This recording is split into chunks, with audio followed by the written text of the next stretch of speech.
sino incluso el teatro, que también es poesía en obras. Y así, por ejemplo, nos dice Octavio Paz: el poema es un caracol en donde resuena la música del mundo, ecos de la armonía universal, copia de la copia de una idea, plegaria al vacío, diálogo con ausencia, oración, letanía, epifanía, presencia. Interpreto que Federico García Lorca en su vida y en su obra es paradigma del enfoque expresado por Octavio Paz en la revelación poética de la obra que sirve de epígrafe. Nietzsche decía que los griegos inventaron la tragedia por un exceso de salud, y así es. Solo un pueblo que vive con total exaltación la vida puede ser trágico, porque vivir plenamente quiere decir vivir también la muerte. Al nacer, nacemos a la nada. Solo el tiempo alrededor, silencio y vacío, lo más semejante a la muerte. Surgimos a la vida de la mano de la muerte. Sin embargo, la muerte no es el polo opuesto a la vida, es la vida misma. Octavio Paz afirma: la muerte no es algo aparte, es de manera indecible la vida. La revelación de nuestra nadería nos lleva a la creación del ser. Lanzado a la nada, el hombre se crea frente a ella. Considero que la certeza de la muerte como condición ineludible de la vida, como elemento vital, como clima, como universo, en los que alienta el existir, se devela en la poesía de Federico.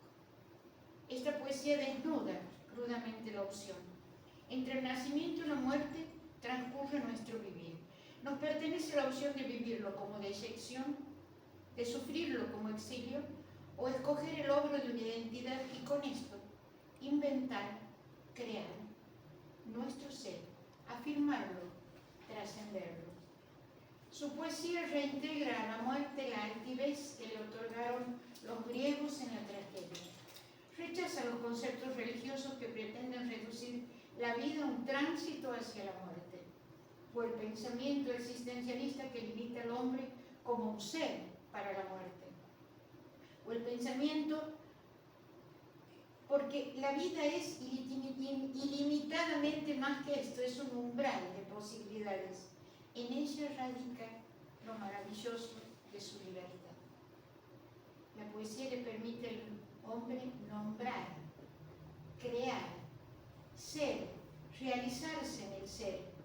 La poesía facilita el hacerse, rehacerse, inventarse a sí mismo, buscar y encontrar su meta verdadera. Federico evita la disociación entre vida y muerte en inútil maniqueísmo. Protagoniza su real condición humana en íntima simbiosis de vida y muerte, estrechamente unidas, inseparables en la sola llama que es el existir.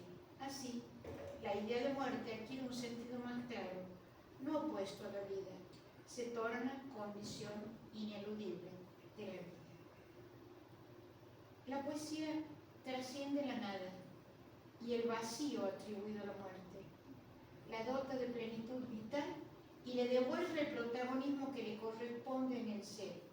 Estos caracteres se advierten especialmente en las muertes que tenemos en el romancero gitano, de cuyo corpus tomamos el romance sonámbulo, y en Ignacio Sánchez Mejía, en el llanto. La seducción estética proporcionada por la lectura de la obra de Federico urge a develar y comprobar los profundos causas poéticos intuidos, porque la poesía lorquiana configura un universo original, único, en el que el hombre, rodeado por la vida, cercado por la muerte, anhela como bien mayor un destello de luz, de intensidad en su soplo vital, para tallar su nombre ante el olvido y aferrar un retazo de eternidad.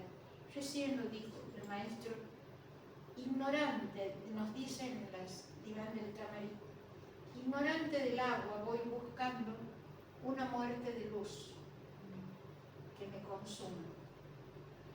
Esto está íntimamente ligado a lo que él afirma y opina en su conferencia de teoría y juego del duende, donde de una manera muy muy lorquiana, diseña interior y exteriormente el perfil muy íntimo y apasionado de un español, pero fundamentalmente de un andaluz, en donde es una aspiración consciente o inconsciente de protagonizar, de realizarse, de alguna manera permanecer con su forma de muerte, con su muerte, o sea, protagonizar su muerte como una figura, como un protagonismo último, como una figuración definitiva.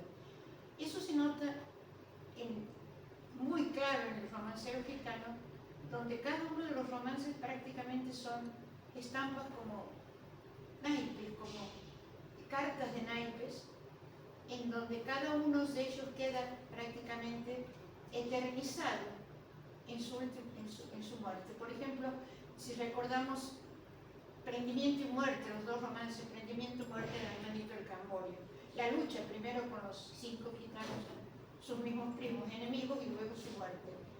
Nunca está tan vivo, nunca es más gitano, nunca es más Antonio que en el momento en que muere herido por 5 dagas. Así, el Amargo, por ejemplo, o el Romance del Emplazado, y la misma gitana del Romance Sonámbulo.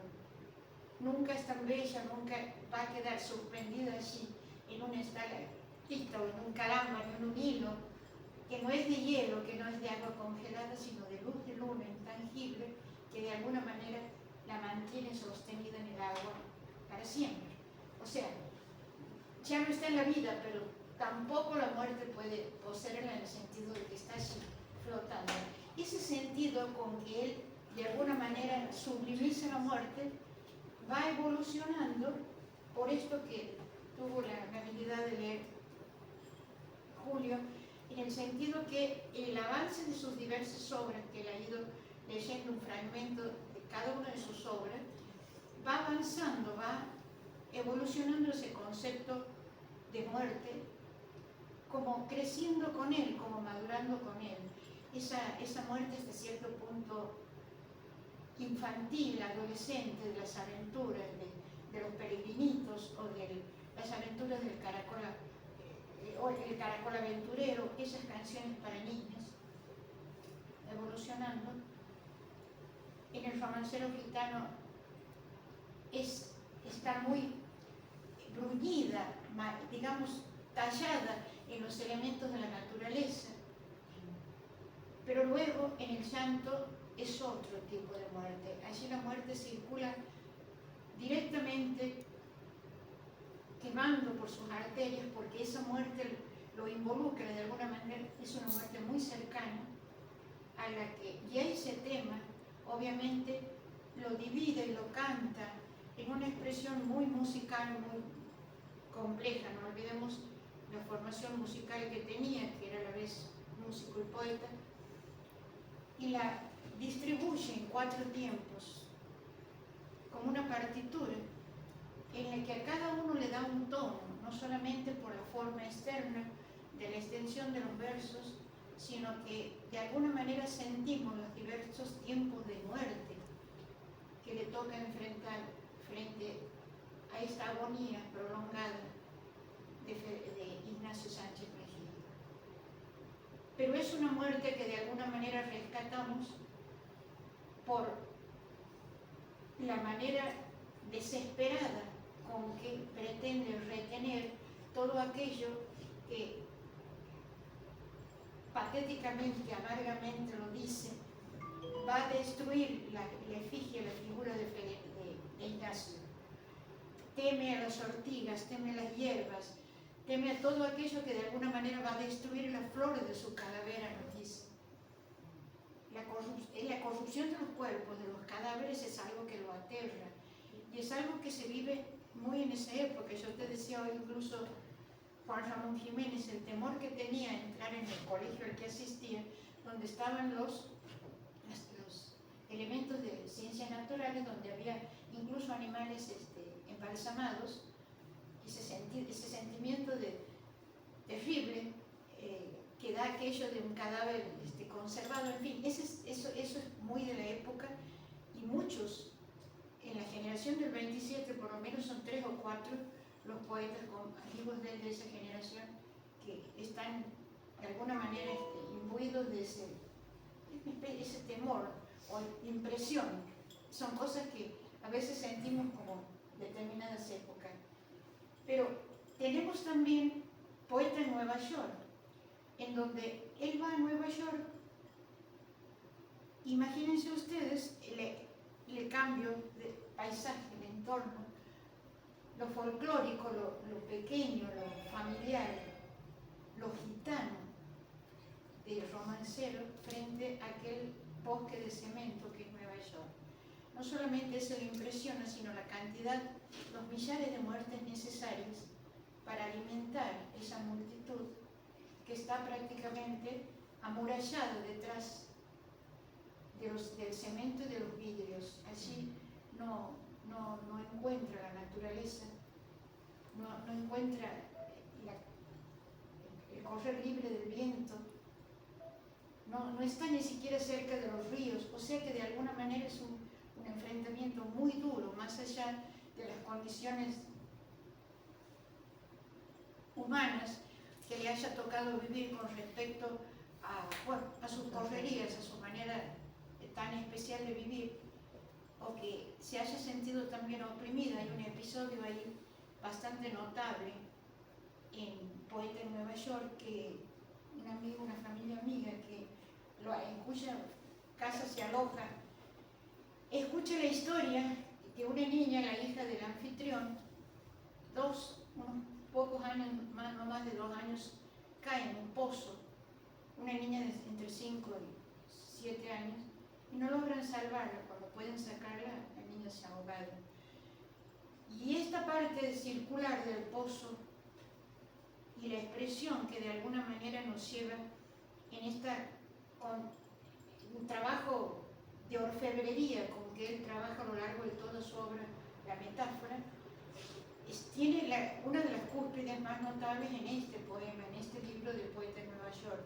Esa niña, ahogada en el pozo, está en un paso circular, como los aljibes, como los charcos, como los pozos, como un ojo de caballo. Todo aquello que sea circular y todo aquello que sea agua detenida se convierte en sinónimo de muerte. Así como el agua que fluye, que corre de los ríos, de las cataratas, de la lluvia, por ejemplo, es sinónimo de vida, es isotopía de vida. Y así va configurando a lo largo de toda su obra, pero fundamentalmente desde el romancero, desde el Cantejondo, desde el poema del Cantejondo, va configurando más que un vocabulario, diríamos, todo un universo propio en el que directamente asume un propio vocabulario y nos configura una serie de las consignas. Y así vamos a saber, por ejemplo, que las ortigas, que la arena, que determinados vientos van a ser sinónimos de muerte. Por ejemplo, y así a la orilla de los ríos, un jacinto, un lirio, es sinónimo de vida. O por ejemplo el sol, que no puede haber nada más luminoso, más brillante que el sol, para atenuarlo de alguna manera, porque estamos precisamente en Nueva York, es un sol dormido. Entonces ese sol que está allí es prácticamente como un cartel de neón, como algo artificial que directamente no expande ni calor, ni vida, ni luz, porque está en Nueva York.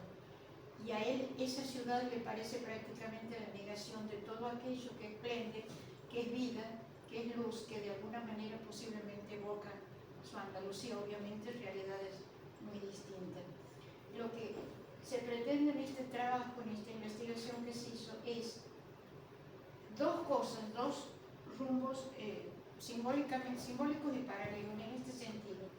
La idea de muerte, con el significado de muerte, evoluciona en su obra.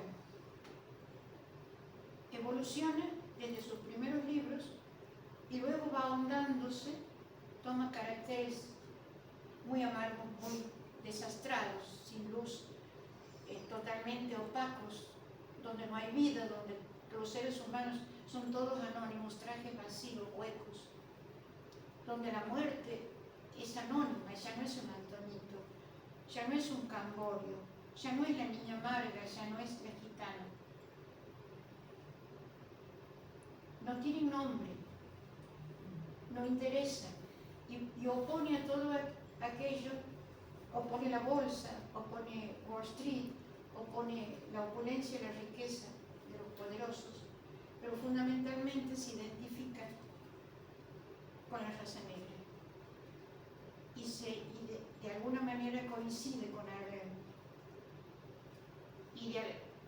Puede ser lo único que el poeta en Nueva York se sienta palpitar como vida. Y allí, por ejemplo, en esa obra surge muy significativamente, muy simbólico, muy surrealista, como dijo el maestro, en la danza de la muerte, toda la expresión que de alguna manera en la vanguardia, desde el, no digo más que del ultraísmo, toda la vanguardia, a partir de Freud, a partir de la interpretación de los sueños y de todo el simbolismo que se va prácticamente desplazando hacia la creación literaria y fundamentalmente poética, está expresado en forma muy clara, muy nítida en Poeta en Nueva York, donde esa es la parte semántica. El itinerario metafórico al que me refiero es precisamente que paralelo al cambio, a la modificación, a la evolución de la semántica de la idea muerte, va evolucionando la expresión lingüística, o sea, la metáfora va adquiriendo como, ¿cómo decirle?, como una gema que en un trabajo de pulimiento, de orfebrería, va asumiendo cada vez más facetas, más luz, más luminosidad, más perfección, hasta, por ejemplo, en ese poema de Niña ahogada en el pozo, y le dice porvenir de diamante, en el sentido de que su destino era el de una gema, el de un diamante que va a estar encerrado, como las piedras en un anillo, sin escapatoria, no tiene libertad, y así queda y es su finitud. Porvenir de diamante, dice, resonando en todos los violines sin cuerda. Imagínense un violín que no tiene cuerda, es totalmente desastrado, nulo, precisamente por la ausencia de aquello de lo que carece. Y definitivamente la reduce todo esto que estamos diciendo de este poema, por venir de diamante, todo lo desastrado de la muerte de esta niña, lo reduce cuando en las tres últimas palabras del último verso, su destino es círculo, meta. Queda simplemente en una sola palabra. Astro, círculo, meta. Con toda la semántica que carga un astro allí, solo, en el firmamento, frío, lejano, totalmente alejado de todo. Astro, círculo, meta. O sea, el objetivo, aquel lugar al que queremos llegar, y a lo mejor no se llega nunca, pero en sí, mientras alguien llega, está solo, de toda soledad. Ese tipo de persecución de una expresión metafórica que nos lleve al significado de muerte, vamos por los distintos poemas que se han elegido. La gitana del romance sonámbulo, Verde, que te quiero verde, que comienza con una nana, pero en realidad no es una canción, es tal cual popular, eso toma del pueblo, pero carne verde, pelo verde, allí ya está el destino de la joven, porque todo aquello que el imbuido de color verde es muerte en García Lorca. Contrariamente a lo popular, que siempre está el concepto del brote, del renacer de todo lo verde, todo aquello que le alcanza lo verde es muerte en García Lorca. Dice, carne verde, pelo verde, con ojos de fría plata. Todo aquello que se asemeja a la plata, a la luna, al color plateado, a lo amargo, todo eso va configurando todo un vocabulario, todo un léxico especial de vida y de muerte. Y entre esos dos ámbitos se mueve esta idea con la que él de alguna manera configura un universo propio, su universo. Así, por ejemplo, en el Llanto por Ignacio Sánchez, que tenemos que ver hoy, distribuido en 4 tiempos que diríamos musicales, no solamente por el ritmo, de alguna manera por los ecos que consigue lograr a través de las metáforas, de las erupciones, de lo que de alguna manera nos encolumnan en paralelismos sintácticos, pero a la vez nos nombran, hace una alusión, un uso muy especial del verbo, pone prácticamente todo la lucha. Es decir, la corrida de toros, la cogida, le dicen en la arena, es tiempo presente. Todo eso, lo que estamos viendo, lo que sucede es tiempo presente, y deja para los diversos matices del pretérito lo que de alguna manera va a quedar como marco, como recuerdo, y desplaza hacia el futuro aquello que puede ser o no, de alguna manera, luego del umbral siniestro, digamos, del olvido, lo que pudiera ser que se recuerde o no a un tal Ignacio Torero. Entonces desplaza para el futuro con un sentido, diríamos ya,